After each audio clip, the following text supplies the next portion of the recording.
사도신경하심으로 신앙 고백하겠습니다. 전능하사 천지를 만드신 하나님 아버지를 내가 믿사오며 그 외아들 우리 주 예수 그리스도를 믿사오니 이는 성령으로 잉태하사 동정녀 마리아에게 나시고 본디오 빌라도에게 고난을 받으사 십자가에 못 박혀 죽으시고 장사한 지 사흘 만에 죽은 자 가운데서 다시 살아나시며 하늘에 오르사 전능하신 하나님 우편에 앉아 계시다가 저리로서 산자와 죽은 자를 심판하러 오시리라.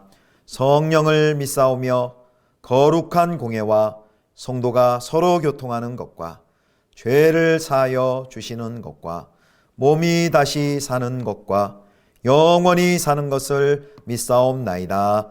아멘.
그 해가 돌아와 왕들이 출전할 때가 되매 다윗이 요압과 그에게 있는 그의 부하들과 온 이스라엘 군대를 보내니 그들이 암몬 자손을 멸하고 랍바를 에워쌌고 다윗은 예루살렘에 그대로 있더라. 저녁 때에 다윗이 그의 침상에서 일어나 왕궁 옥상에서 거닐다가 그곳에서 보니 한 여인이 목욕을 하는데 심히 아름다워 보이는지라. 다윗이 사람을 보내 그 여인을 알아보게 하였더니 그가 아뢰되 그는 엘리암의 딸이요 햇사람 우리아의 아내 바세바가 아니니까. 다윗이 전령을 보내어 그 여자를 자기에게로 데려오게 하고 그 여자가 그 부정함을 깨끗하게 하였으므로 더불어 동침하매 그 여자가 자기 집으로 돌아가니라.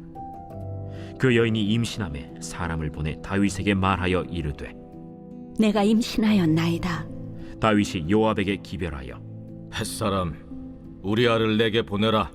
요압이 우리아를 다윗에게로 보내니 우리아가 다윗에게 이르매 다윗이 요압의 안부와 군사의 안부와 싸움이 어떠했는지를 묻고 그가 또 우리아에게 이르되 내 집으로 내려가서 발을 씻으라.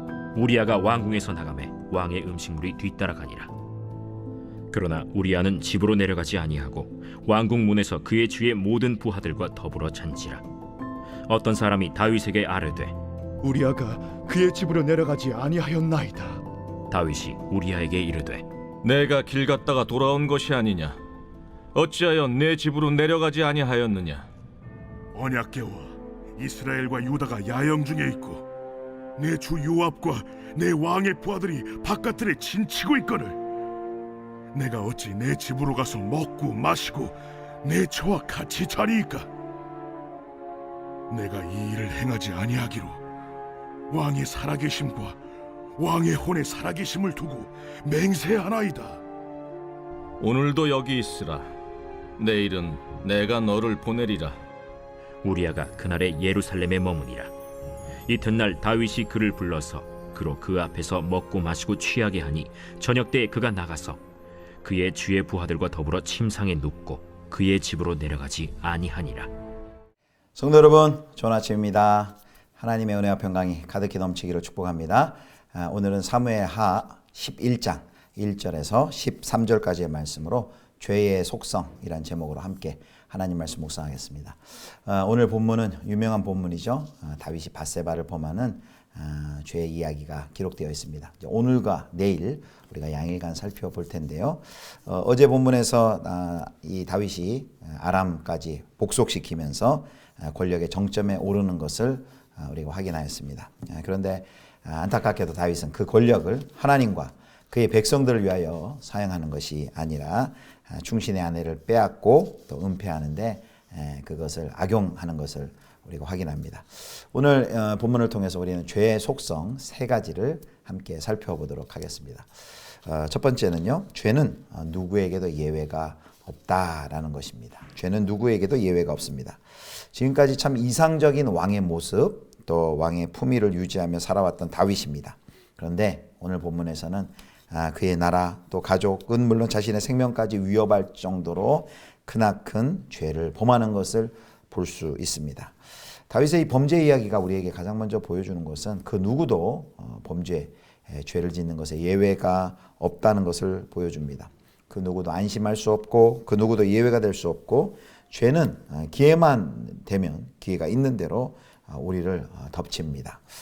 특별히 이제 언제 이 사건이 일어났는지를 보면 우리가 무엇을 더 조심해야 될지를 살펴볼 수 있습니다. 다윗의 범죄는 소도에도 얘기한 것처럼 다윗이 권력의 최정점에 있을 때 가장 잘 나갈 때 그 죄의 유혹에 빠지게 됩니다. 11장 1절 말씀 보겠습니다. 그 해가 돌아와 왕들이 출전할 때가 되매 다윗이 요압과 그에게 있는 그의 부하들과 온 이스라엘 군대를 보내니 그들이 암몬 자손을 멸하고 랍바를 에워쌌고 다윗은 예루살렘에 그대로 있더라. 아멘. 여기 사무엘상 10장의 암몬과의 전쟁이 이제 아직 마무리되지 않았고 이제 겨울을 지나 봄이 돼서 다시금 전쟁이 재개될 시즌이 돌아왔습니다. 아마도 다윗은 자기는 왕궁에 있어도 출전하지 않아도 요압이 충분히 이길 수 있을 거라고 생각하고 판단하고 출정하지 않은 것 같습니다. 물론 여기 다윗이 예루살렘에 머문 곳을 심각한 범죄 행위로 우리가 보기는 어렵습니다. 그럼에도 불구하고 성경 기자가 여기 이러한 표현들을 사용한 것은 지금 다윗이 그러한 자만심으로 인해서 마음이 나태하고 이제 방심해 있는 그런 다윗의 영적 상태를 암시해 줍니다. 결국 저녁에 잠자리에서 일찍 일어나 무료함을 달래기 위해 궁 옥상을 걷다가 밧세바의 목욕하는 모습을 보고 죄의 유혹을 받죠. 모든 것이 잘 풀릴 때, 가장 잘 나갈 때, 권력을 가지고 있을 때 우리가 더욱더 조심해야 함을 알 수 있습니다. 베드로전서 5장 8절은 말씀합니다. 근신하라 깨어라 너희 대적 마귀가 우는 사자같이 두루다니며 삼킬 자를 찾나니.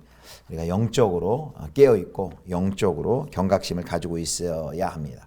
누구도 예외가 될 수 없다고 했습니다. 누구라도 사탄의 마귀의 먹이가 될 수 있습니다. 그러므로 자신하지 말고 특별히 죄를 짓도록 유혹하는 어떤 상황 그리고 어떤 공간에서 속히 벗어나는 것이 우리 모두에게 필요합니다. 자, 죄의 속성 두 번째는요. 죄는 감출 수 없다. 죄는 감출 수 없다라는 것입니다. 사무엘하 11장 4절 5절 말씀 읽습니다. 다윗이 전령을 보내어 그 여자를 자기에게로 데려오게 하고 그 여자가 그 부정함을 깨끗하게 하였으므로 더불어 동침함에 그 여자가 자기 집으로 돌아가니라. 그 여인이 임신함에 사람을 보내 다윗에게 말하여 이르되 내가 임신하였나이다 하니라. 아멘. 다윗은 사람을 보내서 그 목욕하고 있는 여인이 누군지를 확인하죠. 예, 충직한 우리아의 아내 바세바인 것을 확인을 합니다. 그런데 다윗이 그녀를 데려오도록 명령을 합니다. 그리고 정을 통한 후에 서로 아무 일 없다는 듯이 헤어지죠. 그런데 방금 읽은 5절 말씀에 보면 다윗에게 소식이 전해집니다. 여인이 내가 임신하였나이다. 자신의 임신 소식을 바세바가 다윗에게 전하죠. 그의 죄가 드러난 것입니다. 다윗이 얼마나 놀랐을까요? 이 바세바의 임신 소식을 듣자 다윗이 취한 첫 번째 행동은 자기 자신의 죄를 감추기 위해서 우리아를 전쟁터로부터 불러들이는 일이었습니다. 이렇게 죄를 숨기려는 인간의 행동은 에덴 동산에서부터 아담과 하와로부터 시작이 되었습니다. 그러나 다윗이 자기의 죄를 감출 수 있었던가요? 예, 많은 사람이 자기가 죄를 감출 수 있고 증거를 남기지 않으면 세상이 끝까지 모를 것이다 라고 착각을 합니다. 그러나 사람은 잠깐 동안 속일 수 있을지 모르지만 엄위하신 전능하신 하나님을 속일 수 없겠죠. 하나님께서는 다 보시고 다 알고 계십니다. 그래서 이제 사무엘하 12장에 보면 나단을 보내서 하나님께서 다윗에게 이렇게 말씀하십니다. 12장 9절입니다. 그러한데 어찌하여 네가 여호와의 말씀을 없이 여기고 나보기에 악을 행하였느냐. 네가 칼로 햇사람 우리아를 치되 암몬 자손의 칼로 죽이고 그의 아내를 빼앗아 내 아내로 삼았도다. 아멘. 하나님께서는 마치 다윗에게 내가 사람들은 속일 수 있을지 몰라도 네가 네 죄를 사람들로부터는 숨길 수 있을지 몰라도 나에게는 숨길 수 없다라고 하나님께서 말씀하시는 것이죠. 자, 이제 세 번째입니다. 우리 두 번째는 죄는 감출 수 없다 했는데 세 번째는 죄는 확산된다. 죄는 확산된다라는 겁니다. 자, 이 다윗의 범죄의 첫 시작은 무엇이었습니까? 예, 밤에 잠이 안 와서 일찍 일어나 왕궁 옥상을 거닐다가 목욕하는 여인을 쳐다본 곳에 있죠. 거기서 눈을 돌려야 했습니다. 그런데 그 마음에 불타오르는 정욕을 억누르지 못하고 사람을 보냈다 그랬죠. 그래서 여기 이제 다윗이 그 범죄함을 보여주는 그 표현 중에 계속해서 보내는 것이 나옵니다. 보낸다 이런 표현들이 계속 반복이 됩니다. 다윗이 사람을 보내어서 그 목욕하는 여인이 누군지를 알아보고 충직한 종 우리아의 아내라는 것을 확인하죠. 그럼 거기서 이제 또 다윗이 다시 한번 멈출 기회가 있었죠. 거기서 더 이상 죄를 확대하지 않고 멈춰야만 하는데 그렇게 하지 않습니다. 바세바를 데려다가 간음을 하고요. 그리고 임신을 하는 것, 임신 소식을 또 듣게 되지요. 그 소식을 듣자 햇사람 우리아를 이제 들어오도록 만듭니다. 돌아오게 만들죠. 전투 중인 우리아를 복귀해서 바세바와 우리아에게 휴가를 주고 바세바와 함께 지내게 함으로써 나중에 혹 아기가 태어나면 그 아이가 우리아의 아이로 여겨지도록 계획을 세운 것이죠. 그러나 충직한 군인이 그 다윗의 명령을 따르지 않고 집으로 가지 않고 시위대 방에서 그날 밤을 보내므로 이 다윗의 계획이 망쳐지죠. 다윗은 그 우리아의 모습을 보고 그의 충직한 그 우리아의 모습을 보고 거기서 또 돌이켜야 됐죠. 그러나 다윗이 그 기회를 놓칩니다. 자기 잘못을 깨닫고 뉘우치지 못하고 오히려 이 우리아의 충직함이 다윗에게는 더 불편했을 것입니다. 그가 다윗이 권력에 취해 있다는 반증을 보여줍니다. 자, 이 다윗의 이 죄가 보면요, 점점 이 나팔처럼 점점 커집니다. 처음에는 바세바를 보고 음욕을 품은 것에부터 시작해서 다윗이 그것을 은폐하려다가 살인에까지 이르게 됩니다. 다윗은 점점 더 죄를 키워갑니다. 죄는 이처럼 점점 확산되며 심각해지는 속성이 있습니다. 그래서 다윗은 지금 한두 개의 계명을 어긴 것이 아니고 하나님을 망령되이 여긴 죄부터 시작해서 나중에는 이제 십계명 전체를 어기게 되었습니다. 죄를 고백하면 아프죠. 죄를 고백하면 하나님의 징계를 받지요. 그러나 죄의 뿌리를 제거하여 다시 건강한 모습으로 회복할 수 있습니다. 하나님께서 용서해 주시고 회복시켜 주시죠. 그러나 만약에 그 죄를 계속해서 감춘다면 그것은 마치 암세포와 같이 걷잡을 수 없이 퍼진 암세포와 같이 나중에는 손을 쓸 수조차 없게 됩니다. 그러므로 사랑하는 성도 여러분, 우리가 작은 죄라도 방치하지 말고 그것을 하나님 앞에 낱낱이 하나님 앞에 아뢰고 회개하고 또 제사함의 은총을 경험하는 성도 여러분 되시기를 축원합니다. 오늘 세 가지 죄의 속성 살펴봤죠. 첫 번째, 죄는 누구도 예외가 아니다. 두 번째, 죄는 감출 수 없다. 세 번째, 죄는 확산된다 라고 살펴봤습니다. 마치기 전에 한 가지 더 살펴봐야 할 것은요, 다윗의 이 죄는 밧세바와 우리아의 가정만 파괴한 것이 아닙니다. 이 가정 가운데 누가 가장 큰 상처를 입었을까요? 그분은 바로 우리 하나님이십니다. 마치 부모가 자식이 죄를 짓는 것을 보면 가장 마음 아파하는 것처럼 이렇게 죄의 유혹을 이기지 못하고 큰 죄를 짓는 그 다윗의 모습을 보고 가장 가슴 아파하신 분은 우리 하나님이시죠. 하나님께서 가장 고통스러워 하십니다. 그러므로 사랑하는 성도 여러분, 오늘 우리는 이 죄가 얼마나 무섭고 또 어느 한 사람 예외 없이 모든 사람을 향하여 우는 사자같이 이 죄의 미혹이 계속된다는 것을 우리가 살펴봤습니다. 그러므로 우리가 경계해야 됩니다. 방심하면 안 되고요. 경계하고 대비하고 그리고 죄와 싸워 이기는 그런 은혜의 역사가 우리 모든 성도님들 가운데 있기를 주님의 이름으로 축원합니다. 기도하겠습니다. 하나님 아버지, 마치 우는 사자와 같이 두루다니며 우리를 삼키려 하는 죄의 유혹을 보게 하여 주시고 방심하지 않고 경계하고 또 죄와 싸워 이길 수 있도록 주님 우리와 함께하여 주옵소서. 혹 죄를 지었을 때 숨기지 않게 하여 주시고 어미하신 하나님 앞에 그 죄를 가지고 토설하며 회개하며 하나님의 죄 용서함의 은총을 경험하는 저희 모두가 되게 하여 주옵소서. 우리 주 예수 그리스도의 이름으로 기도드립니다. 아멘.